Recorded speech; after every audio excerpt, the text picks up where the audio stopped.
सब लोग से राधे राधे। आप लोग कैसे हैं? आशा करते हैं कि आप लोग हमेशा स्वस्थ होंगे, मस्त होंगे, अपने अच्छे-अच्छे काम में बिल्कुल व्यस्त होंगे।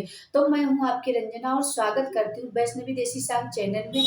आप लोग कैसे हैं? ये बताने के लिए आप लोग कमेंट बॉक्स में राधे राधे ज़रूर लिखना। जो लोग राधा रानी के भक्त हैं तो आप लोग राधे राधे ज़रूर लिखना। देखिए प्रयाग राज में महासंगम चल रहा है और संगम स्नान का इतना महत्व है कि जितनी तारीफ करे, जितनी बड़ाई करे उतनी कम है। तो देखिए 144 साल के बाद हमको मौका आ रहा है। देखिए जो ये 144 साल के बाद ये आ रहा है, 144 साल के बाद यहाँ जो छोटा बच्चा गर्भ में है वो भी 144 साल के बाद नहीं रहेगा। तो आप लोग स्नान करिए क्योंकि बहुत ही ज़रूरी है प्रयागराज में स्नान करने का। कहते हैं कि प्रयागराज में स्नान तो इस प्रयागराज में ऐसा ये स्नान है, महाकुंभ का ऐसा स्नान है कि ऐसा स्नान बैकुंठ में नहीं है।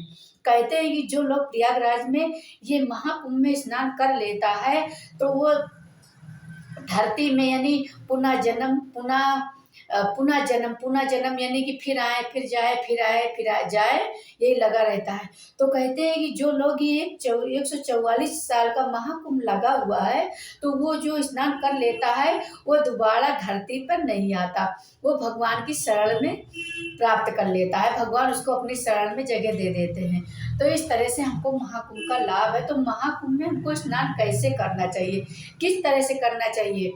जब आप स्नान करने का प्लान बनाए, घर से निकले, तो किसी की न निंदा, न चुगली, न किसी की इधर की बुराई, न उधर की बुराई, सारा कुछ अपने घर में निकाल के, सारा कुछ निकाल के, जैसे छोटा बच्चा जब जन्म लेता है तो उसके अंदर कोई ना अहंकार है, ना कोई निंदा है, ना चुगली है, बिल्कुल एकदम पानी के जैसा एकदम उसका एकदम निर्मल दिल रहता है। उसी तरह आप होके सब कुछ अपना त्याग के, आप अपना गुस्सा त्याग के, आप अपना निंदा चुगली त्याग के, सब कुछ आप त्याग के तब यहाँ से जाइएगा।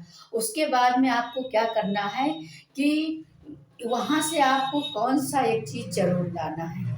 तो आप यहाँ से जाइए, आप देखिए जो कुछ आपको करना है, आप अपना हाथ पैर आप शरीर की सफाई करके तब जाइए, आप अपनी बाल धुल लीजिए। क्योंकि वहाँ आपको जाके कुछ दूर आपको पैदल चलना है, नंगे पाँव चलना है और वहाँ आप महाकुंभ में जा फिर हमको प्रणाम करना है। फिर हमको गंगा जमुना सरस्वती माता से प्रयागराज में हमको प्रणाम करना है। प्रणाम करके उसके बाद में ही गंगा जल में हमको डुबकी लगाना है। आप ऐसे डुबकी लगा लीजिए और फिर 5 बार या 7 बार डुबकी लगाइए, लेकिन उसमें हाथ नहीं मलना, पाँव नहीं मलना, ये कोई नियम नहीं है गंगा स्नान का। और इतना ये पवित्र है, इतना पवित्र ये महाकुंभ का है कि हम कहते हैं कि जो स्नान कर लेता है वो पुनः जन्म से छुटकारा पाके भगवान की शरण में चला जाता है। तो आप लोग जरूर स्नान करिए महाकुंभ में, क्योंकि देखिए ट्रेन में कोई चार्ज नहीं लग रहा है, तो आप जाइए जरूर आप।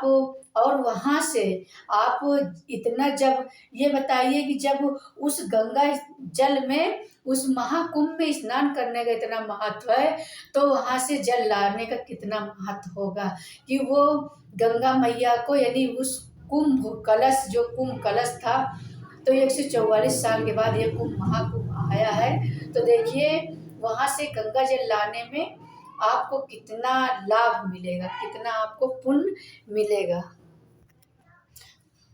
कहते हैं कि जो प्रयागराज से जल लाता है, जो प्रयागराज से जल लाता है और उस जल से आचमन करता है, तो कहते हैं कि ब्रह्मा विष्णु महेश उसका संग नहीं छोड़ते, उसका संग कभी नहीं छोड़ते।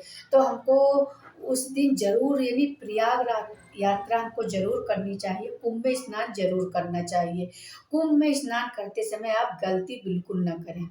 आप देखिए हर जगह व्यवस्था है, आप मल मूत्र हर जगह करने का नियम बना है, हर जगह व्यवस्था है। तो देखिए उसमें आप गंगा स्नान करते समय प्रयागराज में, आप महाकुंभ में स्नान करते समय देखिए, महाकुंभ कहिए या प्रयागराज कहिए, 144 साल के बाद अब दोबारा मौका नहीं आएगा। तो वहाँ आप कुल्ला मत करिएगा, कुल्ला मत करिए, आप अपनी नाक मत साफ करिए, अपना आँख का कीचड़ कुछ भी नहीं साफ करना। और इस तरह से आपको उसके बाद में हमको चारों तरफ दक्षिण दिशा में अपने पितरों के लिए जल देना है, पूरब दिशा में सूर्य भगवान को देना है। इस तरह से हमको चारों तरफ घूम घूम के हमको अंजूरी से ऐसे देना है।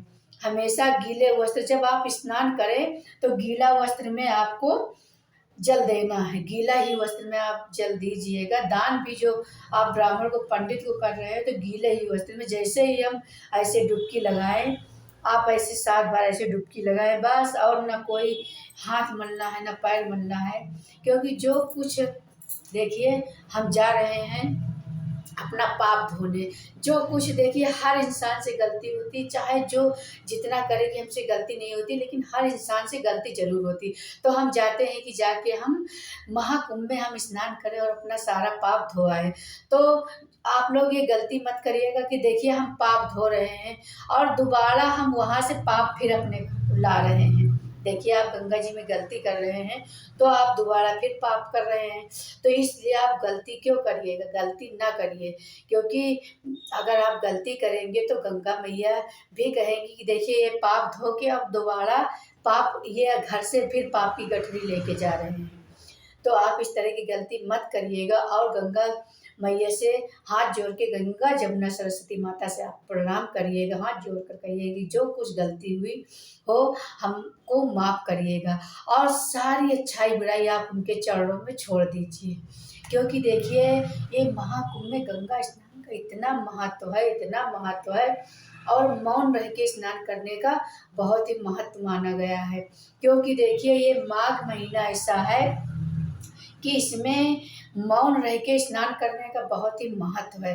कहते हैं कि जो लोग 1 महीना माघ से, मतलब पुष पूर्णिमा से लेकर माघ पूर्णिमा तक मौन रह के स्नान करके सूर्य भगवान को जल देता है, तो वो अपने सारी जितना जीवन भर वो पाप किया है वो उनके भागीदार बन जाता है।